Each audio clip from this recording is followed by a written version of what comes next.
everyone, and welcome to the Flourish podcast. I'm your host, Dr. Tony Engram, and you will hear straight from some of the top leaders in health and wellness on how to take control of your family's spiritual, mental, and physical health, because we are all designed to flourish. Now, as a reminder, this show is for educational and entertainment purposes only. Nothing said on the Flourish podcast should be taken as medical advice. For your own specific medical advice, please always consult with your own healthcare providers. So with that being said, let's get started. I am so excited to talk to you guys today, so much so that I thought we needed to bring on a special guest and co-host, the lovely Erica Acuña, who is a hygienist and myofunctional therapist here with us at Flourish. So Erica, we're so glad to have you. Thank you. Thank you, Dr. Engram. I'm really happy to be here. I think this is great. And I think, I'm all about educating patients. I'm a hygienist at heart. So I think that's important to make people aware of some of these things. Absolutely.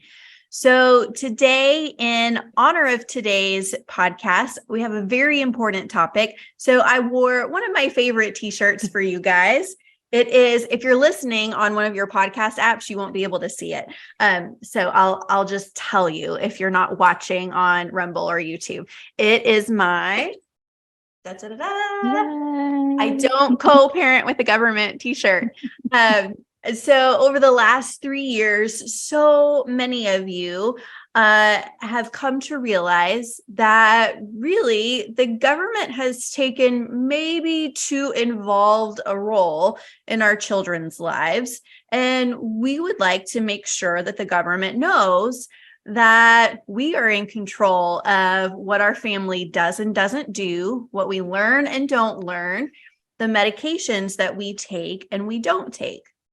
So one of the areas where you may not realize that the government has been very involved in your family's life is in medication that is in our water supply. And that medication is fluoride. Fluoride has been in most municipal water supplies for many decades, since the 40s and 50s. And that's what we're going to talk about today, because there's some important news around that. And I want to make sure that my patients, my listeners are as involved and informed as possible, because this is important. This is what your family drinks every day, what we ingest every day, what we bathe in every day. And we want to make sure that we know what's going on. So let's start with Erica first. I would love for you to just tell us a little bit more about yourself. Tell us how you kind of came over to the biological side of dentistry. Sure. And then let's talk a little bit about the history of fluoride. Okay. So I've been a dental hygienist. Actually, I've been in dentistry now for 15 years. Which is wild because, time flies when you're having fun, 10 of those years I have been a dental hygienist, and, I did dental hygiene school the kind of way everybody does dental hygiene school. You learn the standards, you learn the competencies, and you get out there and you do your best, I have one daughter, and I think when I became a mom, that was kind of my calling to, keep my child pure. It was like I didn't want to do anything extra. Like I just wanted her to be her. I wanted to not have to integrate so many things into her life if she was thriving and doing well. And like most moms, that sends you down so many rabbit holes. And as I kind of integrated mom life with my professional life, I realized there's things that I did professionally that I did not want to do to my daughter. And for a while, I kind of kept it secret. It was like, I did this at work, but I didn't want to do it to her. And you start finding your people that kind of do the same thing. And you're like, I knew there was something about that, And I think that's whenever I came to the said dark side. And after all these years, I realized like, I think it's actually the light side, which is really funny because in my operatory, it's generally darker and very ambient, and That's it's true. kind of You do cool. keep it very dark in there. I do.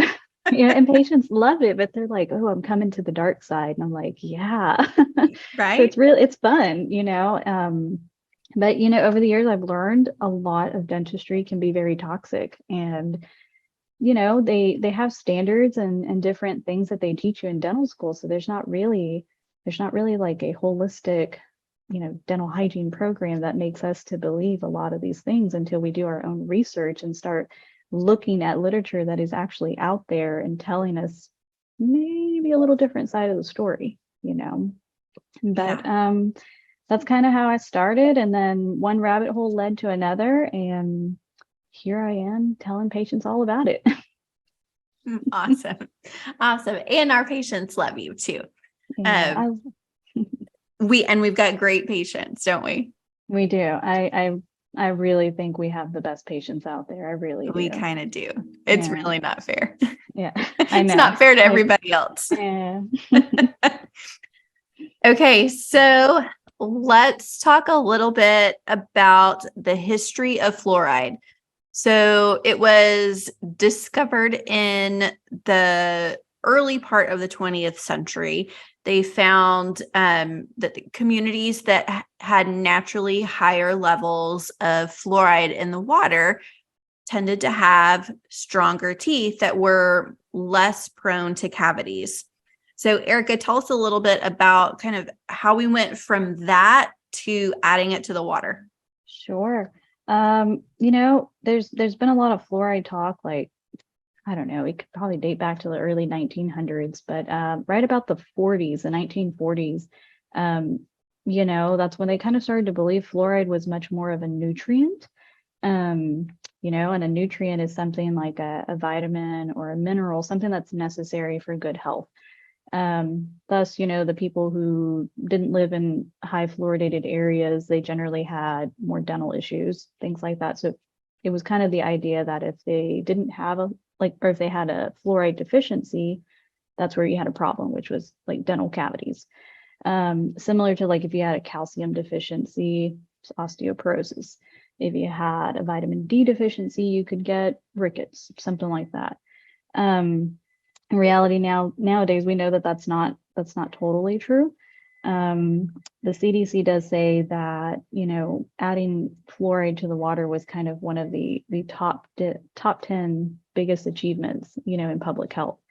And it started about the 1940s in Grand Rapids, Michigan. And slowly, as they integrated it in the water there, other sources kind of came about, whether it was like our cookware, fertilizers, and so many different things. Even dental products and dental hygiene products started including fluoride as well. Some of the deeper history of how water was fluoridated from the beginning dates back into like World War II, into the Cold War. It's kind of funny because there's a really good book that I used for my own personal like come out of the dental hygiene standards and learn about fluoride. I think it's one of the big things that made me actually finally cut it out, because I was like, well, then I'm not doing this anymore, but what do you do? And we'll talk about that book later, but it goes into the historical part of like the Manhattan Project, where they were designing these nuclear bombs, for the wars that were going on. And they would use some of these chemicals to like make these bombs. And so it became a lot of factories were like using these chemicals to like do some really wild stuff for the US Army.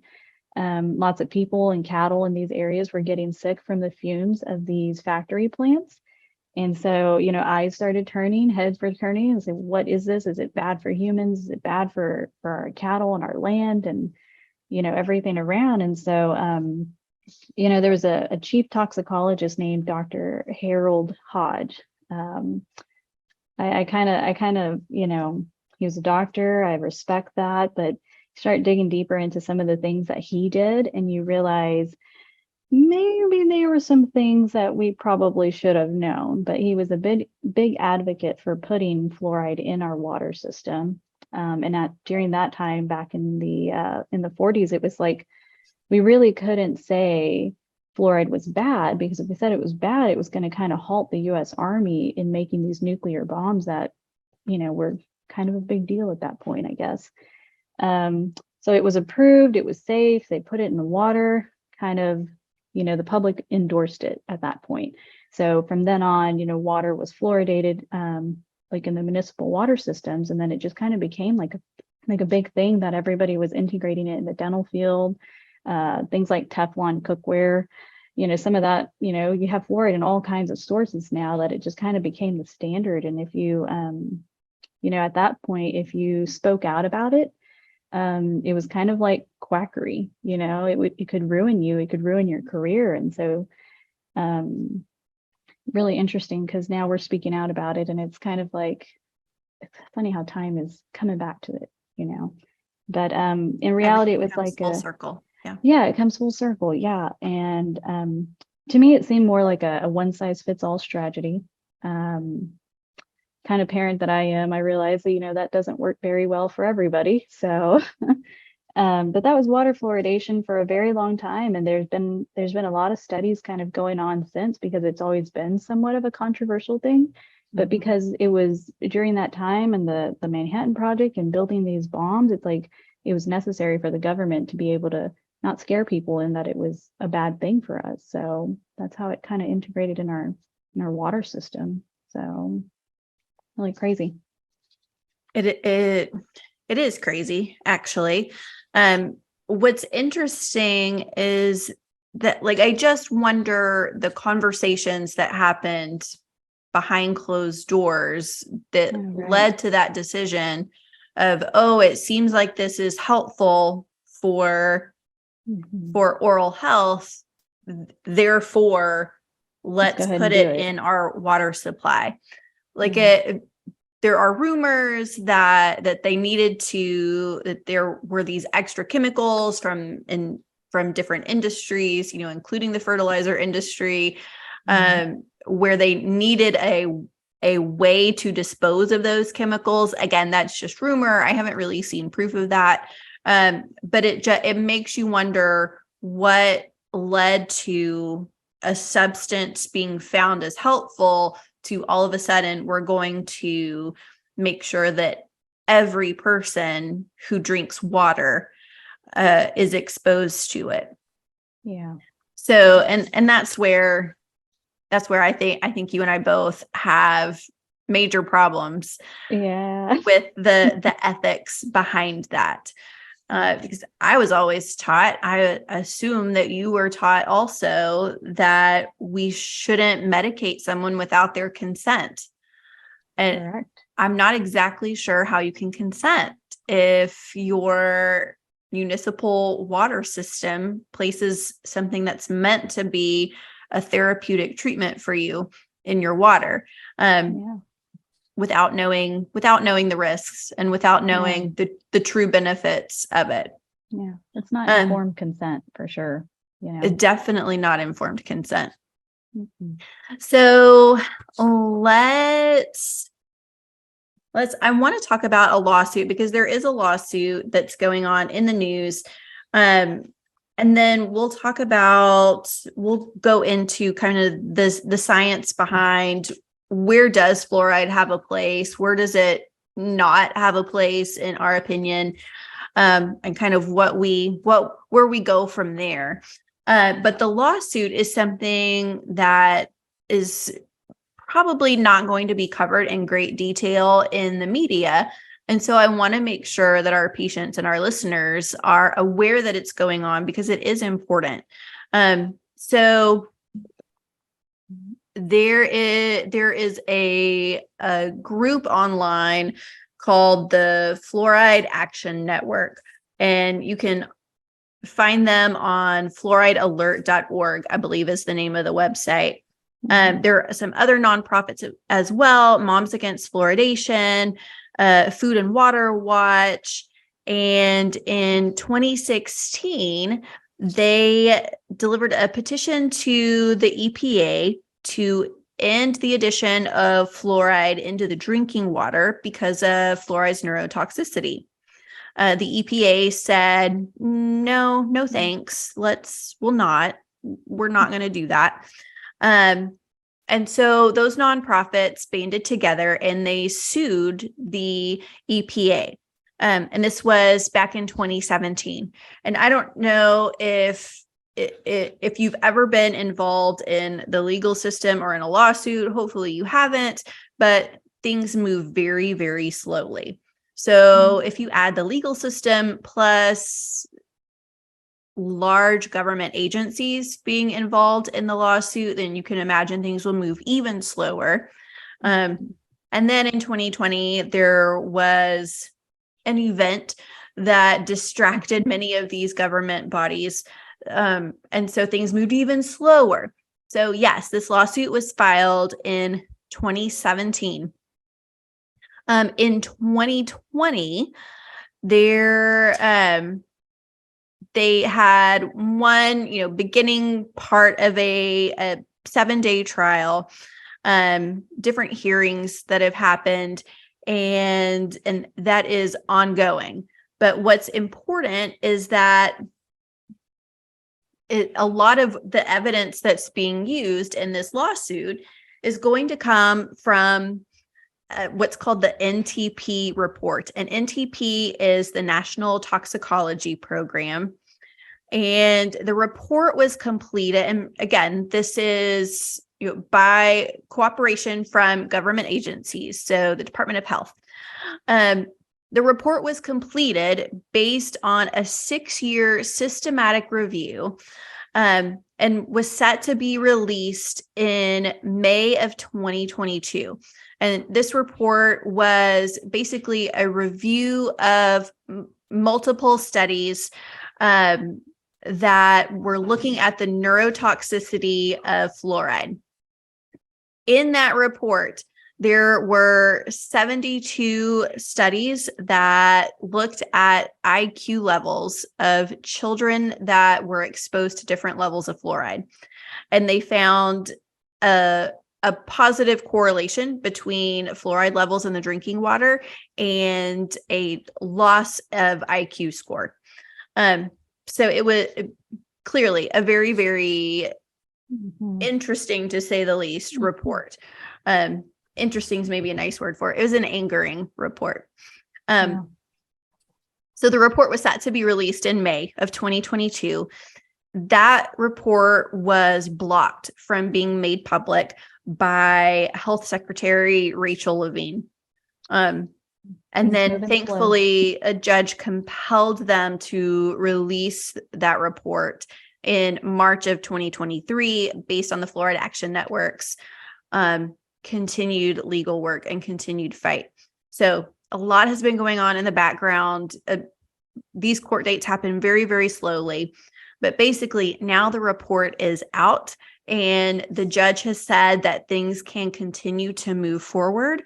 And another court date has been set for January of 2024. But in the meantime, the report is now public, and you can go online and see that NTP report, and we can look at exactly what's going on, exactly what was studied, and see that some of these research studies that were used in the systematic review. So sorry, I skipped around just a little bit. I'm looking at my notes. Erica, let's talk about where fluoride actually can be used, and then we'll go back to these studies some again. So fluoride, for the most part, in the dental industry, is used obviously as a, they have it in all kinds of forms, whether it's like a topical, a rinse, a toothpaste, in the drinking water, lots of different sources that are, it's pretty much included into for dental health. I grew up in the time where you walked into a dental office to get your dental cleaning, at the conclusion of every dental cleaning to hopefully, instigate good oral health and protection from the bad guys, the cavities. We would do fluoride treatments. As a child, I remember I would do everything from brushing a foam on my teeth, or, we'd put this really huge tray filled with gel, and you would have to sit there for like a minute in hopes that you don't gag or, swallow it all, but you had to sit there for at least a minute. And I think some of those even 3 minutes. Same goes for rinses. Some offices would use, fluoride rinses at the conclusion of a dental appointment.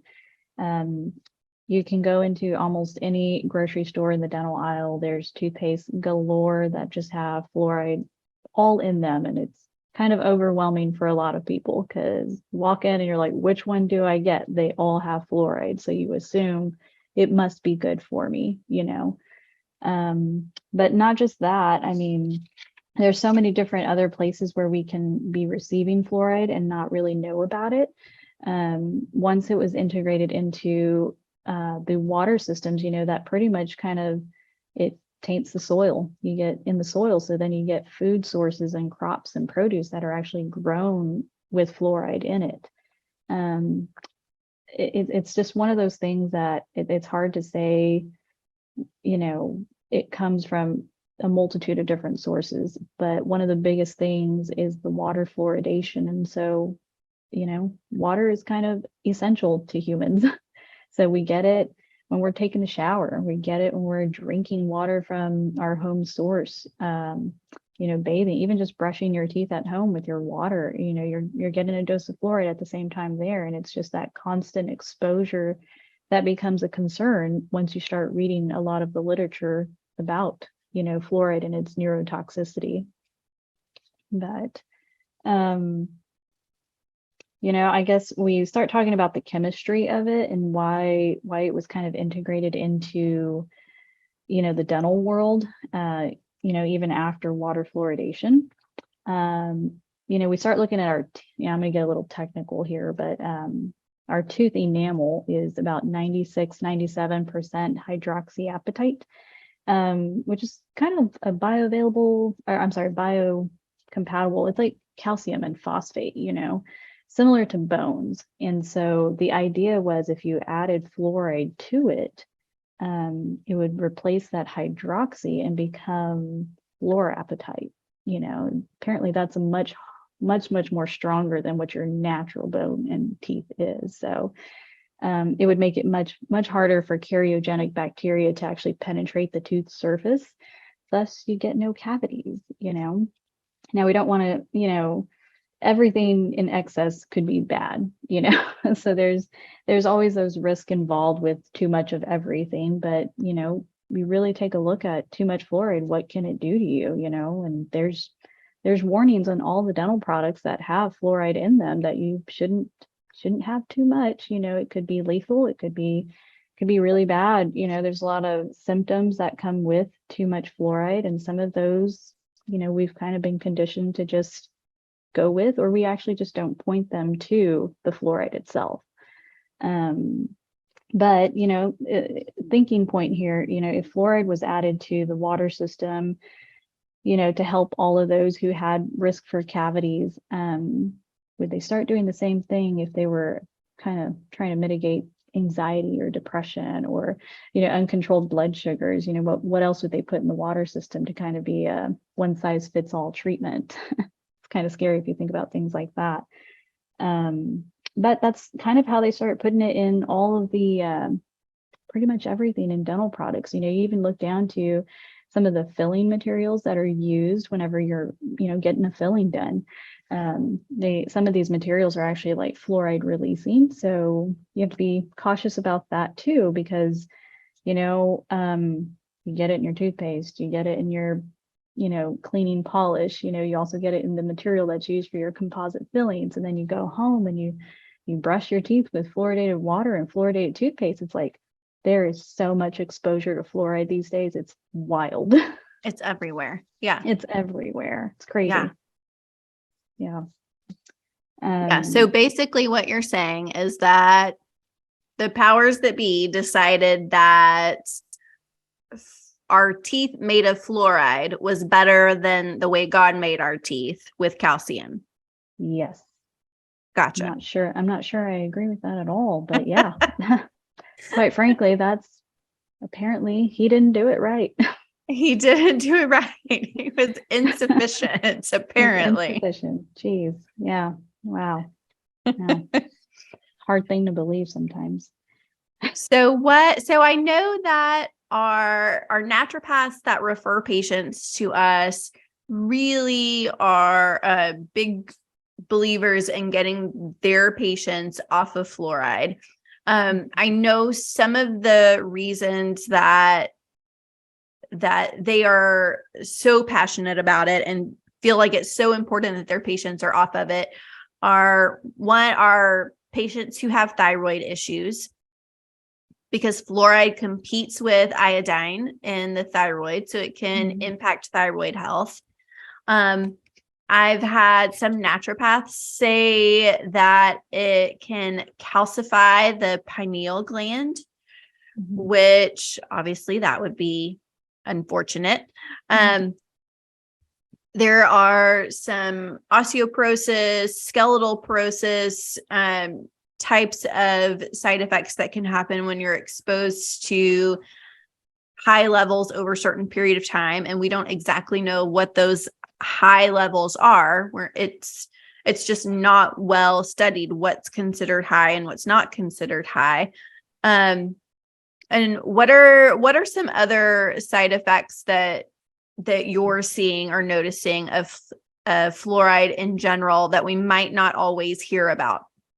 I mean, some of the, I've had patients tell me the first time, I mean, even myself, I felt like I always jumped around from toothpaste to toothpaste because it just, something weird would happen. It would be like ulcers. You'd break out in ulcers everywhere in your mouth, and you didn't really point it to the fluoride itself, but maybe it was another ingredient inside the toothpaste. But it was funny because I would jump from toothpaste to toothpaste, all of the big ones out there, and I could never find one that was just the right one, Right. But ulcers in the mouth, you can, even dental fluorosis, I mean, that's a big one. Depending on where you grew up too, you tend to see patterns of different teeth that have that like a mottled appearance, and I mean that ties it right back to skeletal calcifications and stuff, because if it does that to your bones, it's going to do that to your teeth, and too much exposure as well. But some of the things, Texas water is what I always hear. I know, Like, I grew up on West Texas water, so I've got the fluoride stains on my teeth. Yeah, and I grew up in South Texas, Coastal Bend area, and it was the same thing. And just you would see that and think that that's just, you were the luck of the draw, you happened to either drink too much water or something was in the water that gave you that mottled appearance. In short term, I think one of the biggest things that kind of started making people kind of aware, I think it was 1974. There's a little boy that actually, I think he was 3. He, unfortunately died from ingesting like a way too much of a dental gel that had fluoride in it. And so it really got people thinking, like, this could be bad. Like, this is really bad. But so death is a big one. People will get like tremors, twitching. They'll kind of go into like convulsions and, a lot of just neuro things. So it makes you think, is it really, neurotoxic?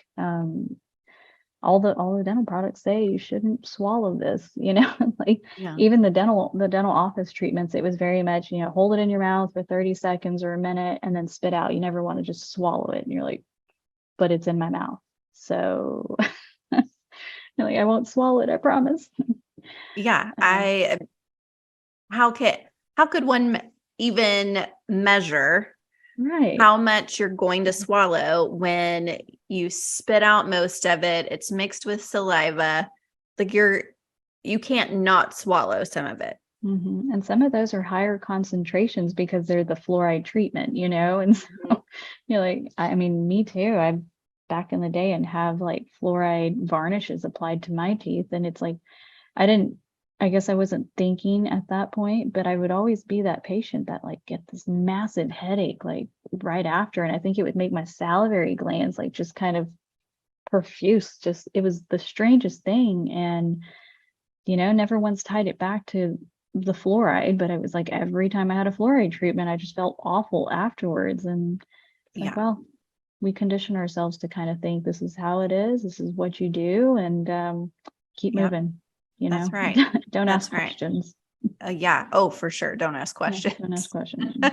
Yeah. What's interesting is when I, towards the end of dental school, I can remember, or no, maybe it was soon after dental school, because it was a continuing education class that I was taking.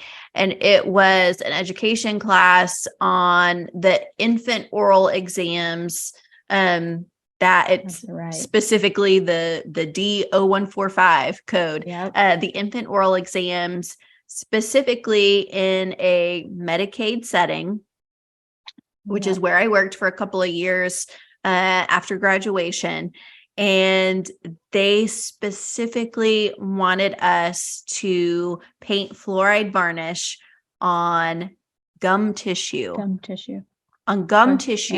On these babies with no teeth. Yep. And so I can remember even then, this is before I was crunchy. Even then I asked, well, how do you keep them from swallowing it? Why do they need fluoride varnish on their gum tissue? Yeah. And the reasoning was they actually expected the babies and toddlers to swallow it, so that the teeth, as they were erupting, would have fluoride incorporated and be stronger as they erupt. Yep.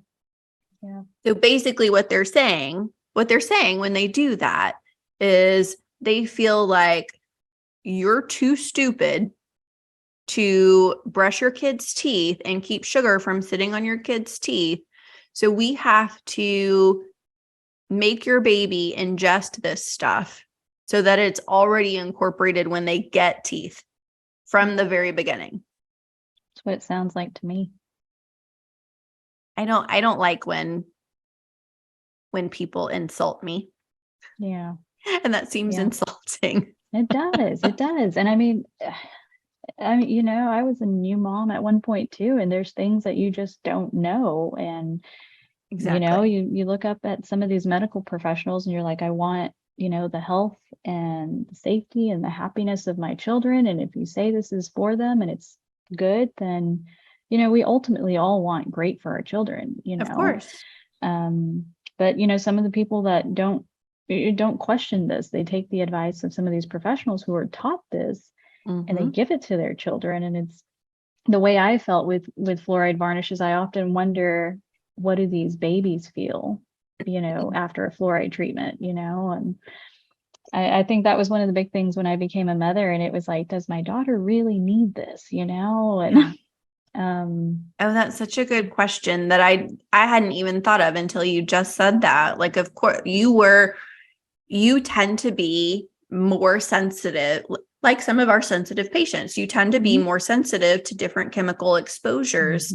One of these canaries in the coal mine kind of people. So yeah, of course, what do these babies experience? They're not getting a high enough of a dose that it's causing, immediate, urgent clinical side effects. But what are they experiencing? Are they getting the same headaches that you would get when you were bigger and were getting fluoride treatments in the office? Yeah. Yeah. Well, and I mean, the hygienist heart in me is like, I always want to do what's right. And I want my patients to understand the value of, the things that I recommend. But, there came a point where I was like, I don't think they need it. So, I don't want to give them something they don't need. Yeah. So I couldn't, that's where the ethics came in. And it was like, I'm not going to give them something that they don't need. And I'm not going to push them to it, because if they don't need it, then why am I going to just make them part of the standard and give it to them, Yeah. So what was that? I'm curious, what was that timeline like for you? Because I know this was long before your Flourish days. how did you stop poisoning your patients? That's what I want to ask. Yeah, I know. We're gonna get kicked off YouTube anyway. It's fine. Hey, I'm all for it. So, went to dental hygiene school. And actually a little bit of history, my senior project was developing a community fluoride program. And I, So you you know, were in deep. I was in deep, man. I was like that probably teacher's pet, I wanted to do good. I was I could see that. first generation college student, and I was like, I'm going to do good. Yeah. I studied it, and they teach it. It's like a vitamin, it's a nutrient, everybody needs it. And I took off running with it.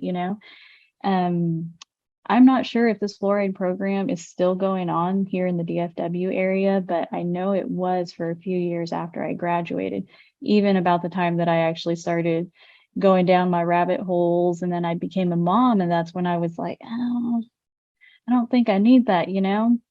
But yeah, pretty much my daughter is almost 7. And as soon as she was born, this was about the same time that the Fluoride Action Network had just kind of handed the petition to the EPA.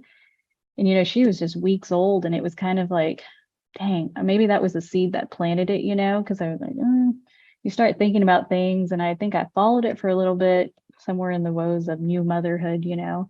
When she got her first teeth, it was like, do the thing. You're supposed to brush, and you can use like a tiny little pea-sized amount of fluoridated toothpaste, and brush those teeth. And I'm like, I'm not going to do that either. Water's just fine. At that time it was tap water. So, I mean, she was still getting that kind of fluoride, but that was about when I started to really, I worked in corporate dentistry at the time too. And you got to make your fluoride quota, and I wasn't good at it because I couldn't tell people to do it. It just wasn't something that I felt wholeheartedly confident in, especially if I knew my patients and knew their diet, knew their lifestyle, knew their home care regimens that they did. Like, if they hadn't had cavities in 4 or 5 years, it was like, are they really at a heightened risk? Right. So you start finding your people that are like, yeah, she's not going to make me do the fluoride, the extra $50 I have to pay at checkout, and that's kind of where I went. I actually didn't even know biological dentistry was a thing. Like, it was, you just start finding your hippie patients, and they start following you wherever you go. And I left corporate dentistry, kind of went on different ventures, and another friend of mine was trying to start up. I think we both learned a lot about biological dentistry and that it was an actual thing, and jumped right in, and I don't think I ever turned back. Like, it was like, the more I knew, the more I was like, I'm definitely not going to poison my child. It was crazy, but Oh, so that's good. So you kind of like I did, like, you kind of incorporate it slowly enough that you didn't face a point where you were getting in trouble from your manager or your doctor for not doing fluoride, right? No, I mean, I think that kind of conversation was back in my corporate days. They're like, you would make your production quota if you would get a couple more fluoride treatments in Just there. do fluoride. Yeah. You're like, Yeah. I'll try, but not really. It's like, you stand behind your fingers behind your back going like, nah, okay. Yeah. I think when it affected your pay, that's when you're like, this is not right. I'm not going to push Yeah. something that they don't need so I can get paid for it. Right. But yeah, and life was a lot easier professionally as a dental hygienist when you just had to take fluoride out of it, because it's always that conversation at the end, like, okay, let's do your fluoride treatment, and patients are like, do I have to pay for it? Does my insurance cover it? And nobody wanted to pay for it, even if it was needed. So it just I made life honestly, so I much had forgotten about those right, uncomfortable conversations. right. And it's a beautiful thing to just let it go, and I don't have anybody these days, like, in the last 6 years, I haven't really had anybody complain about me not pestering fluoride on them. And it's a great thing to cut it. And it's really hard for a lot of hygienists because, those are the standards in dental hygiene school. Yeah. They weigh that, So to get out in the real world and start seeing your patients and you want to do good for them, you're like, what if I don't do fluoride on them? Like, are they gonna get cavities and it's gonna be my fault, Um, yeah, I don't know. I just kind of couldn't do it. I didn't think they needed it. And I didn't want to force something on them because they have to consent to it and they have to be, confident in their decision. And Right. if I wasn't confident in it, I felt like I was lying, and I'm not going to lie to my patients. Like, that's not, like, I can't do it. I'm not a good person if I lie, and I wouldn't do that to my patients. So what would you say? You probably have nicer, more real world advice than I would. What would you say to your dental hygiene colleagues who are in quote unquote normal dentistry, but who are questioning their own use of fluoride on their patients? What advice would you have for them if they don't feel comfortable doing that fluoride varnish after every cleaning? For me, and I mean, I'm very transparent with my patients because everybody's on this journey. Everybody wants to do good for themselves or their children. Everybody's on this journey. And heck, I was there too at one point. So, I say question everything. I always tell my patients, if I want you to understand why I'm recommending this, like, I would never tell them, like, you have to do it today. Oftentimes I tell them, read up on it. I give them my number, my email, and I tell them, if you have questions, let me know. We'll follow up on it at your next appointment. And most of them will go and read it. And then they're like, well, I didn't know that, and it made them fully aware of why I wasn't going to do it. And I tell some of the other hygienists and people that I've, ran into, the more the more you do, and vice versa, because you start to not do a lot of things because you learn more about it. And so, do your research. We're all on this journey. Give yourself some grace. I mean, if you were taught the way you and I were, I mean, we all did it at one point. And it's kind of like that waking up moment where you're like, well, do we have to do that? And we don't have to if there's other ways out there to get the job done without, falling back on fluoride. It's not the end all be all. Exactly. And that's a perfect segue.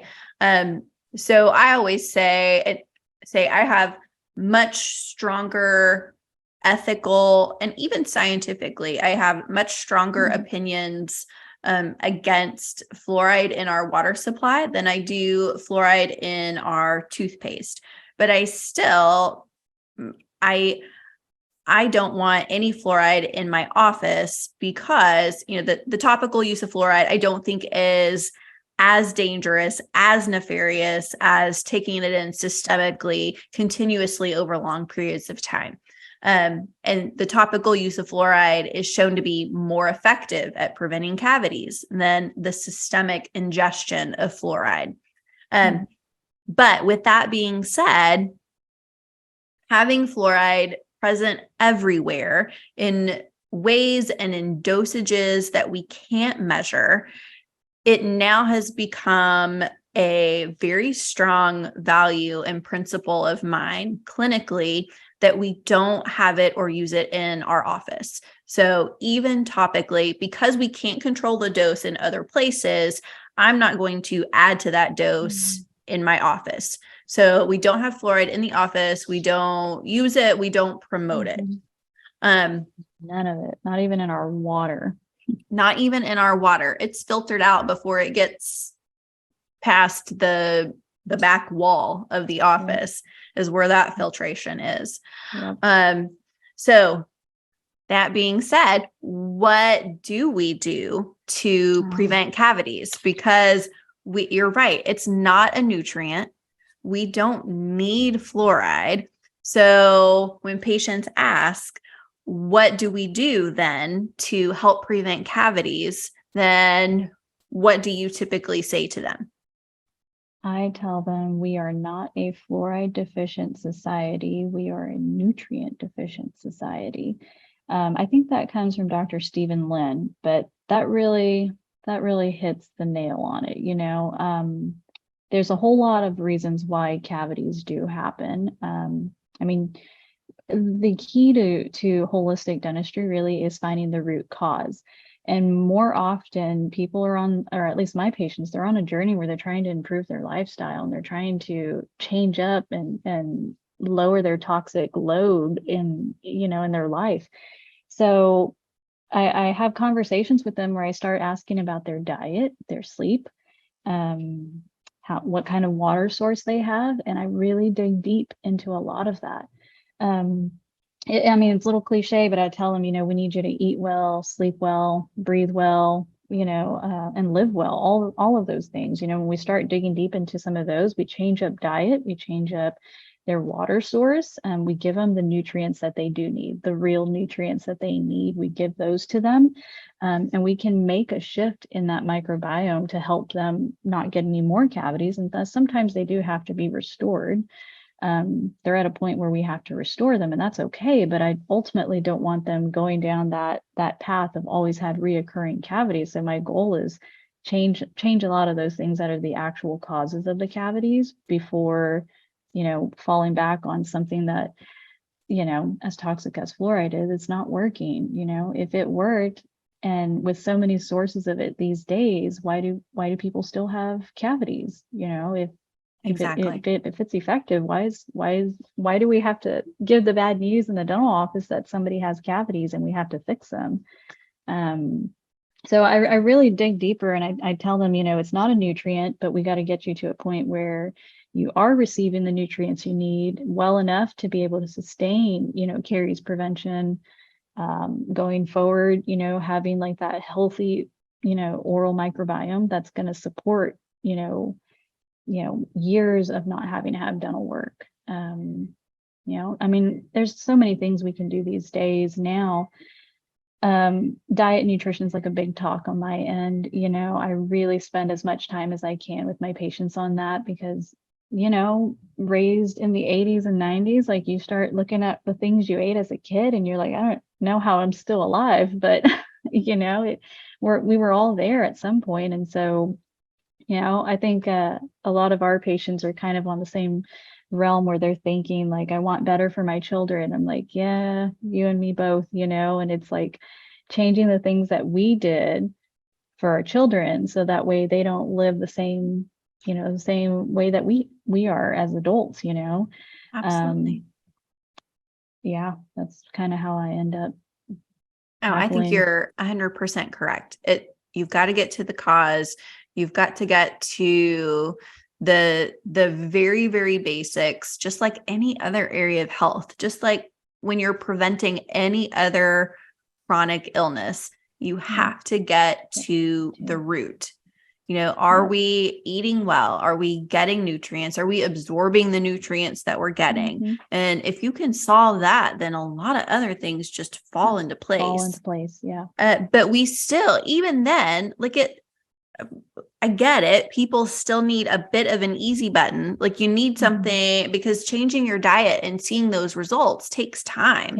It takes sometimes a year or more. So in the meantime, we still have products that are safer than fluoride that can be helpful at topically preventing and reversing tooth decay. So we can do those remineralizing toothpaste that instead of creating fluoroapatite crystals in the enamel, let's add some calcium hydroxyapatite, the substance that our enamel is actually made out of. And if we found if we get the particle small enough, it will actually absorb into the tooth and help remineralize the tooth. It's kind of like the law of similars, you know, like when something's weak, you give it what it is to help it, you know. If your enamel is weak, give it the hydroxyapatite. And that's a big one these days. And there's a lot of toothpaste out there that are kind of going that realm too, you know, a lot of hydroxyapatite toothpaste out there. And a lot of our patients, you know, when they make the switch, which is amazing to me because some of them come in with sensitivity. Some of them come in with just, I'm always the cavity person. I always have cavities no matter what I do. We put them on a hydroxyapatite toothpaste and they come back and they're not experiencing the sensitivity they've had for years, you know. It's just amazing. There's different products that have the hydroxyapatite, from toothpaste to tooth putties to tooth powders, all kinds of things. And I think integrating those, we've done some, you know, chairside ozone treatments just to be, you know, just balancing that microbiome at the same time, you know, and patients think that's amazing. And it's oxygen too. So we're not incorporating anything else. Right. You know, crazy stuff, you know. There's And a lot more ways to do it. And I think that's why people are afraid to let go of fluoride, even professionals, because they're like, we just don't know what else to do, you know. I know that's what doesn't make sense to me is they're like, oh, well, then what do you do? Yeah, like, well, oh, well, there's like a whole world of things that that we can are do. scientifically proven to do well and to help prevent tooth decay. I love some of the studies behind xylitol are really good, solid studies. Some of them are showing that it can be as effective statistically, if not more effective than fluoride at reducing the number of cavities that you have if you get certain exposures to xylitol. And xylitol is just a plant-based sweetener. We could do a whole other podcast episode, and probably will, on xylitol. Because we want to make sure that we source it correctly. There are pros and cons to xylitol. But again, if I had my choice between which is safer, xylitol or fluoride, then I'm going to choose xylitol 100% of the time. Yeah, I agree. That's something else that we usually talk about in exposures to xylitol too. And patients are like, where do I get this stuff? And so we go down the rabbit hole of trying to find, you know, different sources for them to integrate, you know, more than 1 or 2 exposures of xylitol per day, a good sourced xylitol, so we can change, you know, their dental history from here on out. Yeah. I love those rabbit holes. Those are fun rabbit holes to send people on. You know, this kind of dentistry really is fun. Like I'm not sure I can work in a regular dental office anymore. Like, I just can't do it. I just can't do it. It's not going to work. Well, no, especially if they would ask you to poison your patients every day. Yeah, I'm going in and say, I don't poison my patients. So if that's going to be a problem, then have a good day. Oh, I love it. Yeah. Crazy. Okay. Well, let's see. We've talked about a lot of the side effects of fluoride, you know, why we don't love it, especially in the water supply. We can't control the dose. We can't give consent. There are a ton of effects we just don't know. There was another, I was doing some research, looking up some of the articles, and it just completely by chance. I just happened to come across the American Cancer Society. I was actually looking up the different water levels, and because, you know, I asked you yesterday, when did they change their guidance? Because they used to say the ideal amount of fluoride in water was 1 part per million, or 1 is it milligram per liter, I think is the units that they use. That dosage right there, that threshold, was established back in the 40s by Dr. Harold Hodge, you know, and that's how long ago that was. Might need to be updated. Well, they updated it in 2015. Oh man. And in 2015, they said because fluoride is now so prevalent in our environment, because it's been in the water for so long, they have reduced that ideal to 0.7 parts per million. And where I saw that, and hopefully you can still see me because I don't want to share my screen and make you see the article, but I just want to read. It's on the American Cancer Society's website. and it's a page all about fluoride. Oh, wow. That's And crazy. the way that they word it is so fascinating to me. Hmm. It says, several studies looking at a possible link between water fluoridation and cancer have been published in recent years. A partial report of a study from the Harvard School of Public Health, published in 2006, found that exposure to higher levels of fluoride in drinking water was linked to a higher risk of osteosarcoma in boys, but not girls. And that's true.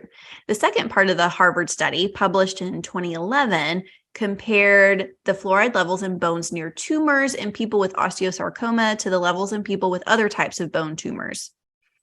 And then side effect. blah, blah, blah. Yeah, it goes through what they found. And their summary was, these studies have not found an increased risk of osteosarcoma in areas of water fluoridation. And then there's another one here where the wording is interesting. Oh, here's a good little quip. They concluded overall, no clear association between water fluoridation and incidence or mortality of bone cancers were found. However, given the level of interest surrounding the issue of public water fluoridation, it is surprising to find that little high-quality research has been undertaken. So basically, it's a very PC article from the American Cancer Society. Basically, they're saying, we don't know. It hasn't been studied well. No good quality data says that there is a clear link between water fluoridation and increased cancers. That doesn't mean we still need to use it, right? Well, why should the burden of proof be on researchers to find that it's dangerous and that there is a clear link to cancer? Why shouldn't the burden of proof be on whoever is putting the effing medicine in the water to prove that it's safe first? Like, it seems like things are going backwards. Things are in reverse here. Yeah. That instead of showing that it's safe, they are waiting and waiting and waiting. They're going to keep exposing the public to it until somebody proves that it's dangerous. Oh, we have to wait for that.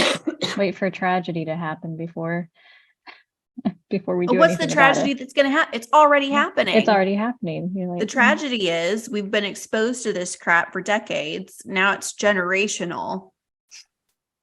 And we can't, just like every other chemical that we're exposed to, just like Roundup and GMOs and all the thing, like you can't link it to a specific thing. It's everywhere. Just this cumulative effect of it being everywhere all the time and everything. Mm-hmm. Yeah, and that's one thing that we do, or at least I try to help my patients with too. We're just trying to clean up our lives, take out as much of all of these chemicals, all of these just things that we don't need, because they're everywhere, Yes. That was the same thing with my daughter. I didn't want to integrate so much in her, she's a precious little baby. And I thought, why we do this with a lot of our children these days too. And I mean, that's kind of how they instruct us to do, with antibiotics and all kinds of, when they get sick, you start integrating all these things and you're like, it's because it's what's been done and it's what we do. And you're like, oh, can't we just live life simply, Right. You would think. Yeah. Yeah. Well, I want to go back for just a second, because right as I was talking about the NTP report, the dog came in and there was a vacuum cleaner in the background and all these things were going on in the background. I don't know if you could hear them or not. But it was chaos in my head for just a second, but it was at a very important part. So I want to go back for just a little bit and talk about this NTP report, and then we'll kind of wrap things up. I know you had 4 studies that you wanted to highlight real quickly too. So, like I was saying earlier in the podcast, the NTP report is a huge part of the lawsuit that the Fluoride Action Network has against the EPA. And new trial date is going to be in January of 2024. So those things will be coming out just recently, like just a couple of weeks ago. A federal judge compelled the EPA to go ahead and release this NTP report that had been held back by the Health Secretary, Rachel Levine. So the report was held back for 10 months after it was supposed to be released. And then finally they gave in and released the report. So in that report, the reason that this report, I think, was probably pushed aside, and there was no good motivation for any kind of government agency to release this report. And I understand also any kind of report that's going to rock the boat and challenge the things that have been considered the norm for many, many years. They want to make sure that their I's are dotted, their T's are crossed. I can appreciate that. And so now the report is out, and what it is, it's like a study of studies. It is a systematic review. It took them 6 years, and it went through multiple rounds of peer review, which they went above and beyond to check and double check the validity of the review itself, and to go into depth on the validity of the studies that they were using. So this study of studies in the NTP report, what they found is that as of 2020, there were 72 studies that compared levels of fluoride in the drinking water and the IQ of the children in those communities. And in 69 of those 72 studies, they found a correlation between the two.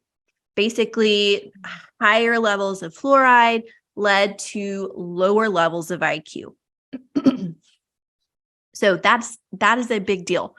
And by lower levels of IQ, we mean anywhere from 5 to 10 points on the IQ scale.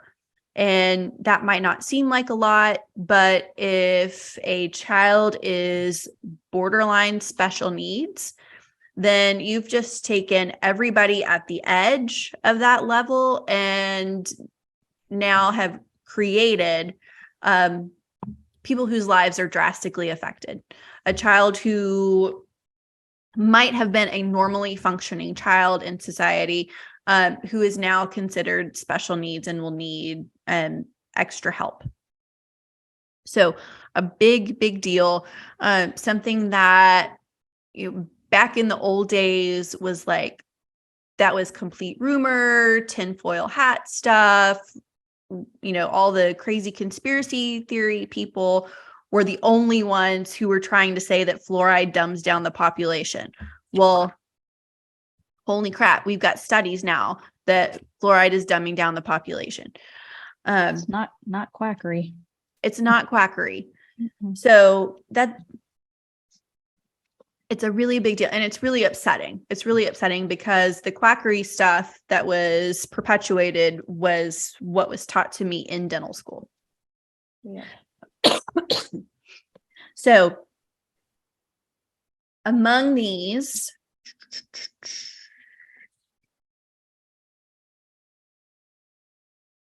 okay, perfect. Yes, those were the important points that I wanted to get to.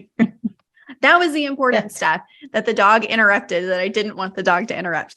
Okay, now for those studies that you looked up that I would love for you to highlight, if you would. Sure. Yeah. So Paul Connett, he's the director of the Fluoride Action Network. One thing he said was, you just have to read four of these studies that were in this systematic review, and deliberately adding fluoride to drinking water unnecessarily endangers children's brain. That's just 4 of however, what was it, 72 studies, just 4 of them, and you're already into it. And you're like, so we look at 4 of these studies, which were also, I think 3 out of these 4 were already, they were sponsored by the National Institute of Health. So let that tell you something. Yeah, the first study, or the first big one, it came out in 2017 in the Journal of Environmental Health Perspectives. They found a link between fluoride in the urine of pregnant women and lower measures of intelligence of their offspring, which I thought was fascinating. So for women who are pregnant and still using fluoridated products and drinking fluoridated water, you're kind of, you're at risk. Your child's intelligence is very much at risk in utero. The second study, it was the association between maternal fluoride exposure during pregnancy and IQ scores. So obviously the more maternal exposure during pregnancy meant the IQ scores were much lower in the offspring. And that one came out just right after 2017. I think it was a 2019 study that was published in the Journal of American Medical Association Pediatrics. And when it comes to kids, that's what gets heads turning. It really does. 2019, there was another study, the association of water fluoride and urinary fluoride concentrations with attention deficit hyperactivity disorder, which, that's a big topic, right? We start looking at ADD, ADHD, and I feel like our current system often wants to medicate for these things instead of digging deeper into what caused them and how to not, continue this kind of thing for all of the children.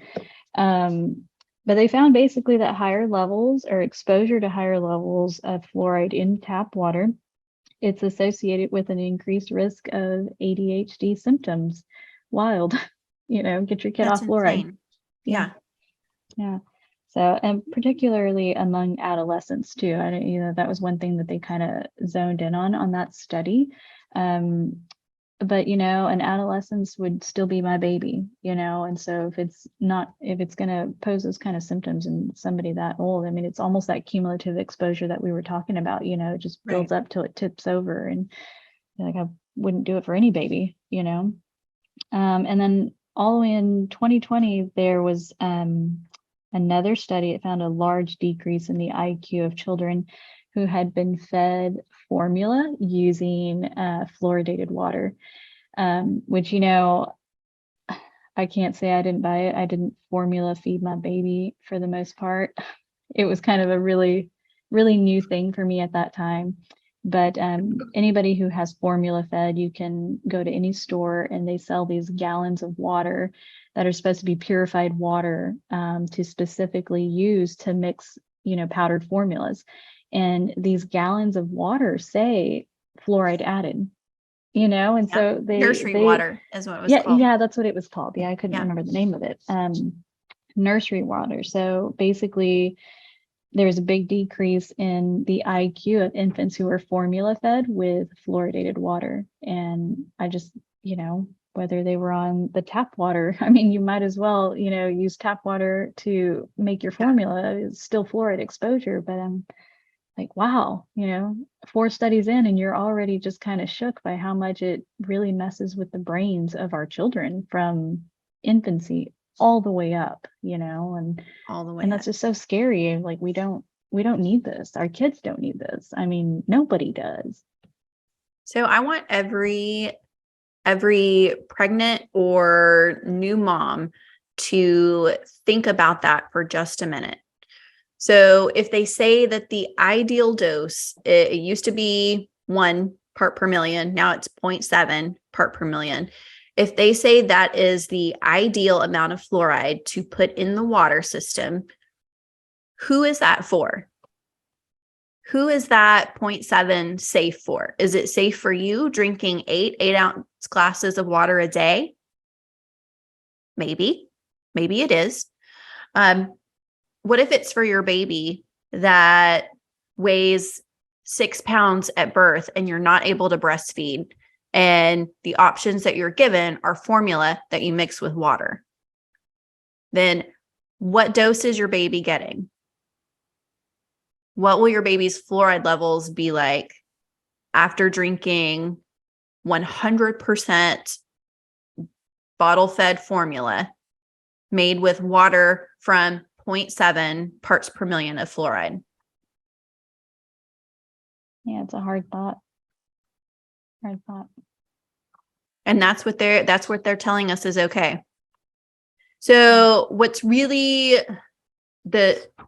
basically what I would consider the damning conclusion of the NTP report is that these peer-reviewed scientists who were commenting on the results of their study were saying that they could not give a safe level of fluoride that could be added to our municipal water supplies. There is no safe level, is what they determined. Now, that doesn't mean let's take a step back. And this is very PC. Everybody knows that there are serious implications to what they're saying. So they're not saying that at 0.5 you're safe, and then all of a sudden at 0.6 you're dangerous, or at 2.0, maybe it's double. They're not saying that all of a sudden you get to 2 parts per million and now you're going to see health effects. They're saying that the correlations that they found really tracked along pretty equally. And so there's no drop off in basically symptoms or ill effects. So they can't determine where that safe spot is. We don't know. We don't know what the safe spot is, and we can't control how much we're getting. So why are we doing it? Why are we doing it? Why are we doing it? Okay, fabulous. So resources for patients, because I know we'll need to clean up. We do need to clean up. I need to clean up at my house, but we need to wrap up here fairly soon. Yeah. So resources for patients, for listeners, is I would highly encourage you, if you have not already, to visit fluoridealert.org. That is the Fluoride Action Network's website. And that is, I think, a really nice, easy source where they have a ton of educational materials on fluoride that are really easy to see. They're also really good about updating everything on the lawsuit right now. And so you can, point blank, you can follow everything that is going on with this lawsuit. And so I think the next hearing is in July, something like that. Yep. Yeah. And they post pretty quickly, updates on it. So to follow along, that's a good one. Yeah, they do, for sure. But then I also, I want you to make informed decisions about this. This is one of those things that you really shouldn't let other people make these decisions for you. So I want you to go to the American Dental Association. I want you to go to their website and look up what they have to say about fluoride also, because yes, they will cite a ton of studies. They'll cite reasonings for why they feel that fluoride is so beneficial, and even why they think it's beneficial to have in the water supply. And I want you to look at those and compare it to what you see on a place that has the counter arguments like Fluoride Action Network. Compare those two and make those decisions for yourself, because yes, they will cite science. I want you to look at how recent those studies are, and what's actually said in those studies before you make your decision. But absolutely, I want you to see both sides. And then Erica, you had a lot of some other good resources too. Where else can listeners go to get more information? There's so many resources out there nowadays too. Some of my favorites, videos, books, websites, a lot of them are out there. One of my favorite things that I think a lot of people should watch is Dr. David Kennedy's Fluoride Gate. It's a full documentary on water fluoridation. It's good. Just Google Dr. David Kennedy Fluoride Gate. Some of the other organizations that were involved with the initial petition for the lawsuit that's going on right now, foodandwaterwatch.org, that's a good nonprofit. Moms Against Fluoridation. I mean, everybody knows when moms team up, I mean, so much more is conquered. I mean, we just rock the show, you know. You bet. One of my favorite things, and honestly, this is one of the things I often recommend for a lot of my patients. It's one of my favorite books. I remember when I read it, I was a combination of mad, sad, and pissed off, you know. I didn't know how I felt, but it was definitely one of the things that caught me and was like, enough is enough. It's actually a book called The Fluoride Deception. I have it here. By a investigative reporter, Christopher Bryson.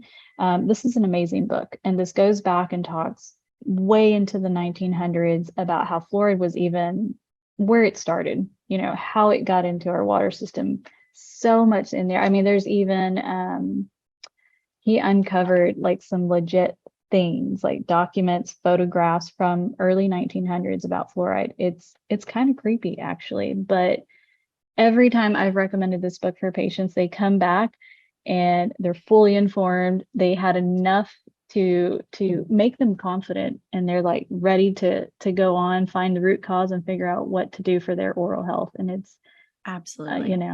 So that's another one. I think International Academy of Oral Medicine Toxicology, I'm very grateful for them too, just in my journey of biological dentistry. You know, they have a lot of doctors in there that have kind of gone through that quackery, you know, and they were kind of shunned upon and ostracized a little bit, you know. And if you read a lot of the studies, Dr. David Kennedy is a part of that too. If you read a lot of their reports and things, you're almost like, there's a whole nother side to this that some dental professionals don't even know. And so I encourage dental professionals who may have that slight thought of, well, what else do you do aside from fluoride? You know, I want them to know about fluoride, and they can go to the IAOMT and learn about it. You know, we're all in this together. You know, they can learn about it, and we'll say they can come over to the dark side with us. That's right. That's right. I love it. I love it. Okay. And you had a fabulous idea that I am going to take you up on. You thought that it would be a good idea to give away a copy of the book, The Fluoride Deception, that you want all of our patients to read. So here's what I'm going to do. I'm going to do a giveaway, and it's going to be cool. So if you choose whatever platform is your favorite, it does not matter. If you write us a review on Spotify or your iTunes podcasts, write us a review, screenshot it. If you're on YouTube or Rumble, if you subscribe or comment, write us I don't think they do reviews on there, but you can like and subscribe on those. If you screenshot that, just DM me on any of our social media channels that your review, your subscription, any of those. And the first 5 of you who DM that screenshot to me, I will send a copy of The Fluoride Deception. So first 5. So, You got it. And we're so appreciative. Anytime you like or subscribe to one of our channels. Like I said, hopefully we don't get kicked off of YouTube too terribly soon. But if we do it's okay. It's all right. If you review us on one of the podcast platforms, we are so grateful. Erica, thank you so much for taking the time, for hanging through some technical glitches today. so that we could give our listeners and our patients this super important information. Because really, we want you guys to be informed. This is so important for you to be able to make your own decisions for your health and the health of your family. So, Erica, I'm thankful for you, listeners and viewers, thankful for all of you, and we will see you in the next episode. Bye, guys.